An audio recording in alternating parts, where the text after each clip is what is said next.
চোখ মানুষের শরীরের সবচেয়ে সুন্দর এবং সংবেদনশীল একটি অঙ্গ, যাকে আমাদের জানলা বলা হয়। চোখের কার্যপদ্ধতি অনেকটা একটি অত্যাধুনিক ক্যামেরার মতো, কিন্তু এর ক্ষমতা যে কোনো ক্যামেরার চেয়ে বহু গুণ বেশি। চলুন চোখের ভেতরের গঠন এবং এটি কিভাবে কাজ করে তা ধাপে ধাপে দেখে নেওয়া যাক।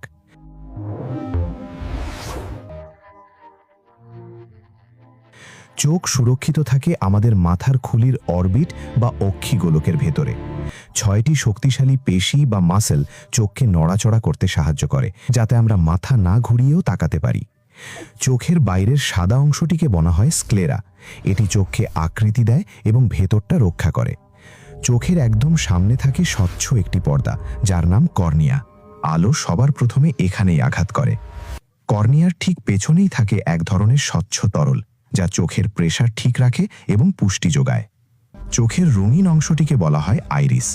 এক এক মানুষের চোখের রং এক এক রকম হয় এই আইরিসের কারণেই। আইরিসের ঠিক মাঝখানে যে কালো ছিদ্রটি থাকে তাকে বলা হয় পিউপিল। এটি ক্যামেরার অ্যাপারচারের মতো কাজ করে। আলো বেশি হলে এটি ছোট হয়ে যায় আর অন্ধকারে বড় হয়ে যায়। পিউপিলের ঠিক পেছনেই থাকে চোখের লেন্স। এটি কাচের মতো স্বচ্ছ কিন্তু নমনীয়।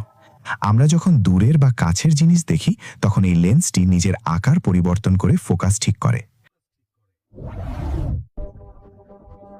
চোখের গোলকের বেশিরভাগ অংশ জুড়ে থাকে জেলির মতো ভিট্রিয়াস হিউমার, যা চোখের গোলাকার আকৃতি ধরে রাখে। চোখের একদম পেছনের পর্দাকে বলা হয় রেটিনা। লেন্স থেকে আলো এসে এখানেই প্রতিবিম্ব তৈরি করে। মজার ব্যাপার হলো, রেটিনার উপর যে কোনো দৃশ্য উল্টো বা আপসাইড ডাউন হয়ে পড়ে। রেটিনায় থাকে লক্ষ লক্ষ আলোক সংবেদী কোষ, যাদের বলা হয় রডস এবং কোনস। রড কোষগুলো আমাদের অন্ধকারে বা কম আলোতে দেখতে সাহায্য করে, কিন্তু এরা রং চিনতে পারে না। আর কোন কোষগুলো দিনের আলোতে আমাদের বিভিন্ন রং চিনতে এবং স্পষ্ট দেখতে সাহায্য করে। রেটিনাতে আলো পড়ার সাথে সাথে তা বৈদ্যুতিক সংকেতে পরিণত হয়। এই সংকেত অপটিক নার্ভ বা চোখের স্নায়ুর মাধ্যমে মস্তিষ্কের দিকে ছুটে যায়। যেখান দিয়ে অপটিক নার্ভ বের হয় সেখানে কোনো কোষ থাকে না। একে ব্লাইন্ড স্পট বলা হয়। মস্তিষ্ক এই সংকেত গ্রহণ করে এবং উল্টো ছবিকে সোজা করে দেয়, যাতে আমরা পৃথিবীকে সঠিকভাবে দেখি। চোখকে ভালো রাখতে আমরা ঘন ঘন পলক ফেলি। এটি চোখের ওপরের ধুলোবালি পরিষ্কার করে।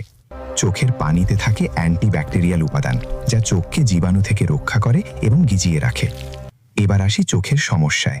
মায়োপিয়া বা হ্রস্ব দৃষ্টি হলে দূরের জিনিস ঝাপসা দেখা যায়। ফোকাস রেটিনার আগেই পড়ে। এটি ঠিক করতে মাইনাস পাওয়ার বা অবতল লেন্সের চশমা ব্যবহার করা হয়।